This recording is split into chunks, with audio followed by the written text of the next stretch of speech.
তিনটের সময় দুজন একবারে ছিলি তোর স্বামী নাকি? তাহলে আর না তুই কি করাস? তাহলে তুই যে তুই জানি ওরা তো যাবি না, তুই কোন যাবি? তোর বাপের বাড়ি যাবি? কি কয় শুনছো? এখন 5 জন সিদ্ধান্ত দিয়েছে তোমার ওর সাথে। যদি তোর বাপের বাড়ি যাস তাহলে এই যে সালদারে তালাক দিয়া ওই যে তোর চাচা আইছে না দাদা আইছে তোর দাদা চলে যা।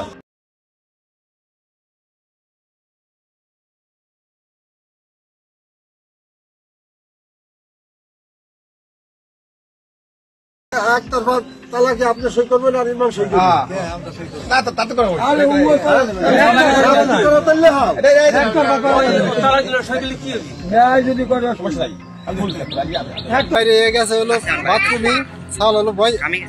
ফলাইছি মাথার তলে যায় ফলাইছে, মাথার তলে যায় ফলাইছে, মাথার তলে ফলানোর পরে তারপরে টাইনে বাই করছে।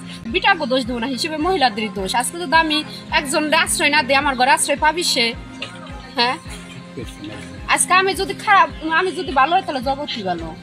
আমার স্বামী আমার বিশ্বাস করে ঠিক আছে, আমি যদি বিশ্বাসের মর্যাদা না রাখি তাহলে আমি কেমন বইলাম? শাস্তি তাৎক্ষণিকভাবে দেওয়া হয় না, দেওয়ার হয়েছিল সেই লাইনে আইছিল পর্যায়ে। পরে ওরা জিজ্ঞাসাবাদ করা হইলো যে কাম করছিস কামের ভালোবাসি এটা নিয়ে যাবো, নিয়ে গেছে, নিয়ে যাবি। এই যে বৌতি কাজ যাবো না, পরে শিখে গেছে যখন পুলিশ প্রশাসন আছে এখন হলো যাবো কে। পরে আমাকে এই গোষ্ঠীর ভেজাল মানে এই এলাকার মাতবার যারা ইনিস খান বন্ধু আরো 5 জন আছে, তারা সহ ওই বউডার হলো ছিল সহ ধরে নিয়ে গেছে সেই মাতৃবের বাড়ি। নেওয়ার পরে মনে করেন ওই মাতৃবের এক পর্যায়ে মেয়ের গার্জেনকে ডাক দিয়ে সবার কাছে তো পক্ষে জানাজানি করে কাজী ডাক দিয়ে তালাকনামা দিয়ে আবার আর একটা নতুন পুনরায় কাবিন করে ওই ছেলের সাথে বউ দিয়ে ছেলের বাড়ি দিয়ে আইসি এলাকার বন্ধু বান্ধব 3-4 জন যায় আর দিয়ে। এই হলো অবস্থা।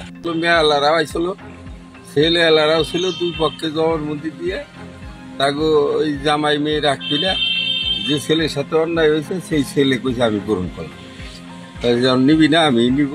এইভাবে আর কি এটা সবাই বসে মিলতাল করি। না, এটা ঠিক হয় না, একটা সংসার ভাঙে আর একটা সংসার।